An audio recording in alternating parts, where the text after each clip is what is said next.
Hello, I'm Nancy Lawther, and I am the Legislative Liaison Chair for the Miami-Dade Democratic Party. It's my pleasure today to welcome Representative Kevin Chambliss. Representative Chambliss was elected first in 2020 as the representative for House District 117. Many folks, if they hear House District 117, will not have the slightest idea of what that means, what part of Miami-Dade County it means. Tell us a little bit about your district. Thank you so much, ma'am. Thanks so much for having me here. So House District 117 covers the beautiful communities of Florida City, Homestead, Goulds, Naranja, Leisure City, South Miami Heights, West Perrine, and it ends on this northern end in Richmond Heights. Now, if you're in the Homestead, Florida City community, it doesn't cover the entire cities, but it's majority of Florida City as well as the eastern side of US 1 for Homestead. So that's the Villages, and that's the Keys Gate community. Okay. What's your favorite part of the district? What's really special? What makes it home? Lucy Street. Lucy Street in Florida City is such a beautiful atmosphere to me because it really reminds me of home. Where, I say everybody knows your name. When you're driving down Lucy Street, and one of my favorite restaurants used to be there, Claudia B's, and I used to love going there in the morning. People going on their way to work, coming to pick up some breakfast. The kids going to school, saying, "Hey, Mr. Chambliss," or "Hey, Coach Chambliss." It's really the center of a very vibrant community, both culturally as well as economically. It's the border between the city of Homestead and the city of Florida City, and it is the first place that I began going door to door in back in 2010 when I first came to the community. I was going door to door in Florida City and Southwest Homestead, and many of those families are the reason I became a state representative. There are a lot of new families, though, in the district as well. Tell me a little bit about what's going on in terms of new construction, development, and so forth. We've definitely had a residential development boom. I can't keep up with the number of developments that are happening, and not just housing developments where you're building houses or single family homes. We're having a lot of multifamily home developments that are not necessarily being built out. They're being built up. So definitely a population boom, a population shift for the county and the state. We're talking about in the tens of thousands of new residents that have just in the last couple of years become a member of the South Dade community, especially around that Naranja Leisure City area. We've seen significant development around there in US 1, but then we've seen neighborhoods being built in the Homestead, Florida City area. So everywhere is growing. There's two things. One, yes, we did need the inventory as a matter to address our affordable housing crisis. But again, many residents feel that this is a little too many new developments and is not being matched with infrastructure and commercial development. So hopefully we're asking them to slow down so our communities can keep up. But it is a growing and thriving community. Which brings me to the main purpose of what I wanted to address today, because you just got back from Tallahassee, and congressional maps were redrawn and ostensibly to reflect changes in population, even though you were using or let us say those who drew the maps were using the data from the 2020 census, and Congressional District 27, Congressional District 28, which overlap with House District 117, didn't really change that much. So the population changed, but the map didn't change. Doesn't that sound weird?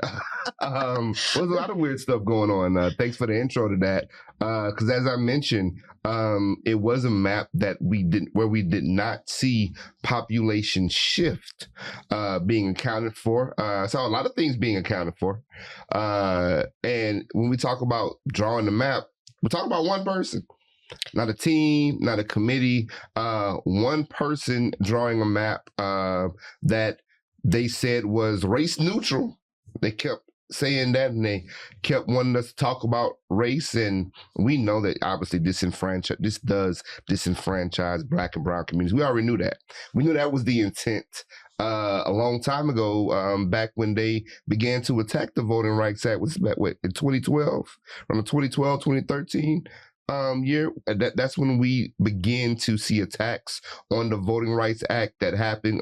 That's one of the reasons why in that Senate case, different Senate seats were redrawn differently, and we lost some representation there. So we knew that was the agenda.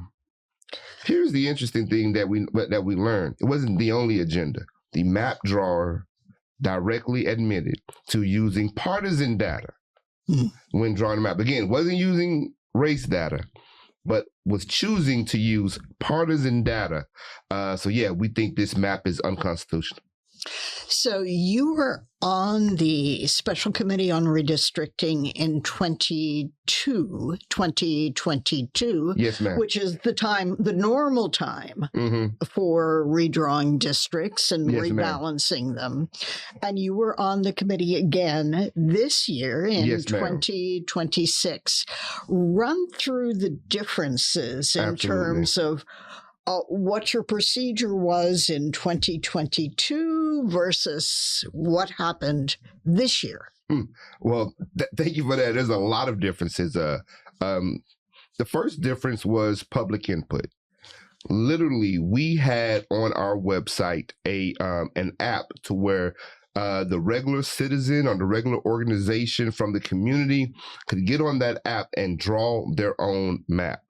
It was a map making tool to which they could draw maps, see how maps are drawn, and potentially submit those maps for consideration. That kind of public input was just not there. We had time, because this wasn't just a one committee hearing. We had time to learn about the process, the constitutional process that we're supposed to embark on. But then we also had options.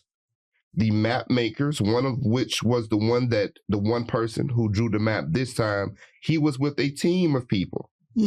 They submitted to us multiple maps. After they submitted them to us, we had time to look at them, go back with our policy analysts and discuss them. We had time to set up appointments with them and ask them questions about certain communities, about certain districts. Why did you do this? Why did you do that? Plenty of time to engage in the process. None of that, not one inkling of it happened. According to the map maker, only one person was drawing a map. Now, he also admitted that he consulted with people who he did not admit to who those individuals were. So he did consult with other people, but he was the sole map maker using partisan information to draw maps. You just can't get away from the partisan intent. The intent that was mentioned in drawing the maps had everything to do with the case going on in Louisiana. Not only did they not wait, because it did, if you remember, on the day of the vote, the ruling came out. Not only did they not allow us to pause and to analyze what that ruling actually means, but they did not even defend the maps. And so now we have an unconstitutional map, and we got to do something about it. So the Louisiana ruling you are speaking out about is Louisiana v. Calais, which was a challenge to the Voting Rights Act. And the assumption on the part of the office of the governor had been that it would be completely nullified, and that actually did not happen. It did not happen. But apart from the ruling in Louisiana, we in Florida since 2010 have had the Fair District amendments, which specifically state that partisan intent may not be used, or the desire to keep an incumbent or kick out an incumbent may not be used. So the argument that the governor's office used was, well, if the preservation of minority rights is struck down, and it was their assumption that it would be, but it wasn't quite. That's right. That every other part of that citizen-initiated amendment that passed in 2010 with 63% of the public voting in favor, that would fail as well. And it's just not how the law works. Definitely not how the law works. And it's so interesting because when we're talking about the amendment process and the process for citizens to propose an amendment, or the legislature to propose an amendment for the voters to decide, we've talked about that in recent years, and this was a situation in which the process worked. We're talking about over 60% of the voters supported this. This is a clear bipartisan effort and mandate from the voters, and this legislature, unfortunately, the majority of them voted to basically ignore the mandate by the voters. Ignoring the mandate by the voters, but also ignoring common sense, because you had been given an information that there was partisan intent calculated in these maps, which would make them unconstitutional, and they supported them anyway. Yes, and the governor today has indeed signed the bill. The bill went to the governor, and zippo, there it was. It was signed. So there were in the Senate a couple of Republicans who voted against this. And the speech, for example, of Senator Jennifer Bradley, who is up from northeastern Florida, indicated that the ruling had not come down, and as written, the bill was unconstitutional in her view. Two Republican senators from Miami-Dade likewise voted against this, as well as the former Democrat and current NPA, Senator Pizzo, also from Miami-Dade, as well as a slice of Broward. In the House, however, there was only one Republican, former Democrat Hillary Cassell, who voted against it. And I listened both to your committee hearing, the select committee, as well as the floor debate. And apart from the Republican sponsor, Representative Persons Mullica, no Republican spoke whatsoever. I understand that since this is likely going to the courts for settlement, yes, ma'am. Maybe by the time we have finished this discussion, the lawsuit will have been filed. Right. I think it was just waiting for the ink to dry on this signature. But legislators are likely to be deposed in any court proceeding. Did you hear anything in the hallways from your Republican colleagues? Did you see any eyes roll? Or did you see any noses being held? I saw a lot of people who are very aware of the process because they served with me in 2022 on many of those redistricting committees. I saw some lawyers. They're very smart, smarter than me, and they can read legal documents very accurately. And I heard crickets, both in committee and on the floor. It did not seem that anybody wanted to champion the defense of this map. I've seen them champion some very interesting things in the past in which they spoke up because they thought that it was important. Nobody felt that this map was worth defending and or wanted to be the one to articulate that defense. That says a lot. That lets us know that it is what we think it is. I'm very confident in the lawsuit process because I think that partisan intent has overwhelmingly been demonstrated. I think that you have to start there. And again, we're not everybody else. In Florida, we have fair districts, and we have them for a reason.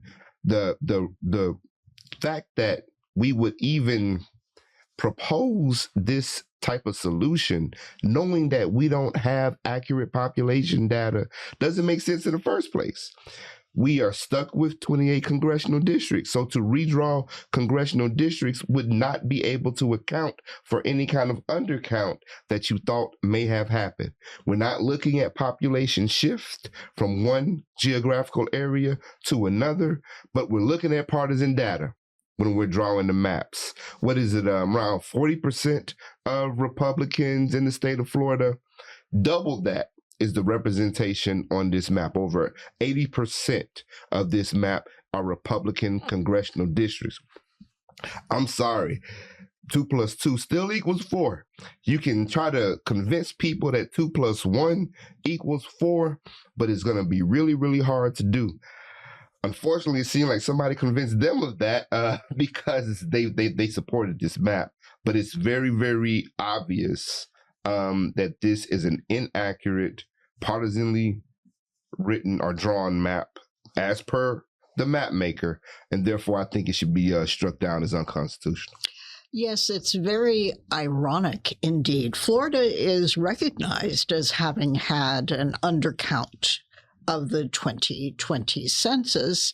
And I know a number of people from both parties who were urging people to fill out the census forms and so forth. However, the governor did not devote much funding or support to the census effort, despite a number of folks advocating that more money be spent. And we did have a significant undercount, which actually has resulted in the state of Florida getting fewer federal dollars for federal programs that may very well have helped out folks in House District 117. They would have been able to benefit from some of those dollars. But here we are. What it's resulted in is an allegation, well, Florida is undercounted, so we've got to change the maps. I'm going to go back to 2022. The maps were already changed, first by the legislature, the congressional maps, and then those maps were vetoed back in 2022. And the governor submitted his own map, which eventually passed. And so I saw one comment on social media, Governor, please don't complain about the 2022 maps as being unrepresentative or unfair. You drew them. So I don't know. It just doesn't make sense. But it does. The timing, the communication that we've seen, this is clearly in response to what's happening nationally. It's plain as day. You can't get around that. And that is why, again, this was illegal. This was unconstitutional. It was also illogical because it just doesn't make logical sense. And so I think these maps will not stand the muster of a constitutional challenge, and they shouldn't be used in this November's election. Yes. Do you think there will be consequences for those who voted to support the map? Because polling that I saw, there have been a couple of polls conducted, and the voters of Florida are not happy about this particular process being pushed. I do remember in the state of Indiana, the Republican majority, and they did indeed have a majority, enough of those Republican legislators stood up against the very partisan call nationally to redistrict Indiana, as Texas had done. And they stood up and said no. Florida needs to consume a little more corn or something like that. Well, I was hoping that we saw a lot more of them speak up about this, being that it's so important. I mean, these are very, very consequential votes. This might have been one of the most consequential based on the fact that it talks about people's direct representation. We did see a little bit, definitely on the Senate side, not only a vote against these unconstitutional and illegal maps, but also, spoke to explain their vote as well. I don't know how the consequences will lie. Are there consequences for not voting with the bloc, and are there consequences from constituents that are saying, hey, like, we believe in your policies, like we're with you, but like this is too much. It's over the line. Like you are very clearly rigging the system. We would prefer you just run on your policies and be right or wrong and let us decide. In other words, letting the citizen decide who they vote for, not dictating who the citizen votes for as the elected. I mean, and we didn't even get this an opportunity to go to the voters in November and let them eventually decide on the map, which other states have done. This was a process that happened within 24 hours. A very short amount of time in which a map was presented, a very short amount of time in which data could have been analyzed, and there was not another option given. And for all those reasons, we know that this was pushed, it was forced, and it's illegal. Yes, indeed. California had a popular vote, whether they should redistrict or not. Virginia as well. And both have been cited. Oh, well, they are redistricting. Turnabout is fair play. But yes, as you mentioned, the popular will was expressed. Yeah. And so a majority of the voters did indeed vote to redistrict in those two states. Do you think that we are now in for an era of redistricting every Tuesday and Wednesday? Are we setting a really bad precedent? Absolutely. Especially when people are openly identifying what they consider loopholes in the Constitution to justify this act. There needs to be both federal and state legislation that tightens up, confirms and tightens up fair districts here in Florida, but even nationally. This is not something that we can leave to a tit-for-tat game between two parties. We have to close up that loophole, and we have to make sure that our process of not only gathering census data, but how it's used to create representation matters. That's why, again, the original protections in the Voting Rights Act mattered. Because many times there were checks and balances. In some states, there used to be a situation where you had to submit your maps to the federal government. Yes, so that indeed. they could justify that there was no discrimination or that you didn't change lines or draw districts for discriminatory reasons. Because those protections aren't here today, you're seeing the wild, wild west when it comes to map making. People can just create their own rules. I use Mississippi as an example with its congressional districts. It's always had that one singular congressional district when half the state is black. easy. Half the state of Mississippi is black, but always only had that one congressional district, and it never deviated from that. Anybody with simple, any kid could probably draw a better map than they have in the map in the state of Mississippi. And it seems like other states are following play. The number of Republicans to the number of Democrats to the number of independents is not even close to being represented in these new maps. We heard testimony that partisan data was used in drawing these maps. These maps are unconstitutional. And they are not as conforming to the usual process, apart even from the question of using partisan data. There are more counties that are divided. More cities that are divided. More cities. We were trained in the first round in 2022 when we were doing this.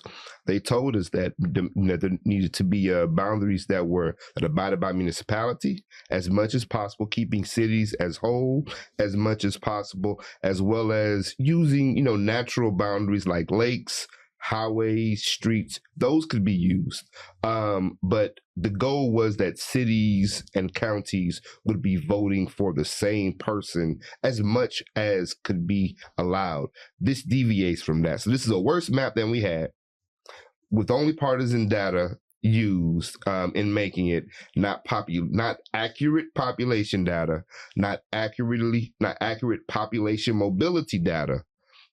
I just don't get it. I don't. Well, lack of information and lack of process, it seems to be now a recurring theme, because you're going to be heading back for yet another special session. Yes, ma'am. On the budget. Have you seen a budget? Apart from what was submitted way back, when was it? February? Yeah, we've seen that. We've seen some newer allocation models. We haven't seen how that breaks down. And those allocation models we have not seen them in an official format.